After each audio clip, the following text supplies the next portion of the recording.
Bonjour à toutes et bonjour à tous et bienvenue dans notre nouvel épisode de Flashback, le podcast qui s'intéresse aux grands événements des sports américains. Aujourd'hui, on va surtout se focaliser sur le Super Bowl et on va vous faire découvrir l'histoire d'une des deux franchises de la finale, les Los Angeles Rams. On va revenir sur la création de cette franchise qui sera bientôt centenaire. Donc pour revenir aux origines de cette franchise des Rams, il faut remonter en 1936. Et c'est pas du côté de Los Angeles qu'on va aller, ni même de Saint-Louis, mais c'est à Cleveland que cette équipe va voir le jour. Elle est créée par l'avocat et homme d'affaires Homer Marshman, accompagné de l'entraîneur-joueur Damon Buzz Wetzel.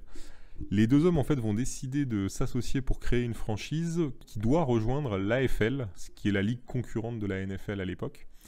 Ils vont donc se localiser à Cleveland. Marshman va être celui qui va apporter les fonds, alors que Wetzel, lui, va devenir l'entraîneur de l'équipe. L'équipe va donc voir le jour en 1936 et va devoir se trouver un nom. Et pour cela, en fait, les deux hommes vont pas être très originaux. Ils vont tout simplement aller chercher le nom d'une équipe déjà existante. Ils vont aller du côté de New York et ils vont s'inspirer de l'université de Fordham. C'est une université qui est basée dans le Bronx, à côté du zoo du Bronx, et qui connaît un très grand succès à l'époque avec toutes ses divisions sportives et toutes ses équipes, aussi bien en basket qu'en football.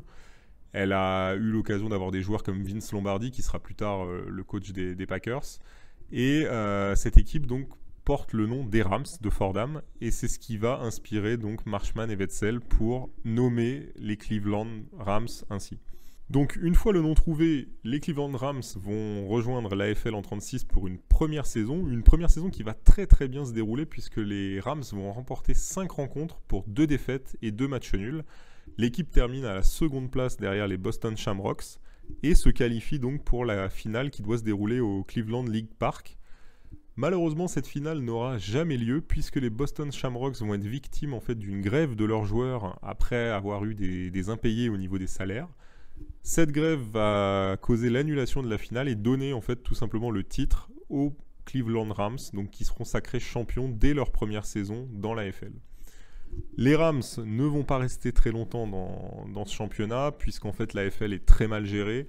Marshman et les autres actionnaires décident en fait de quitter l'AFL et de rejoindre la NFL qui est à l'époque l'autre grosse ligue en football américain. Donc ils vont dès 37 se rallier à la NFL. Pour cela, ils vont débourser un ticket d'entrée donc de $10 000 de l'époque, soit $200 000 à peu près aujourd'hui. Et ils vont recapitaliser le club à hauteur d'1,1 million pour lui donner une autre dimension.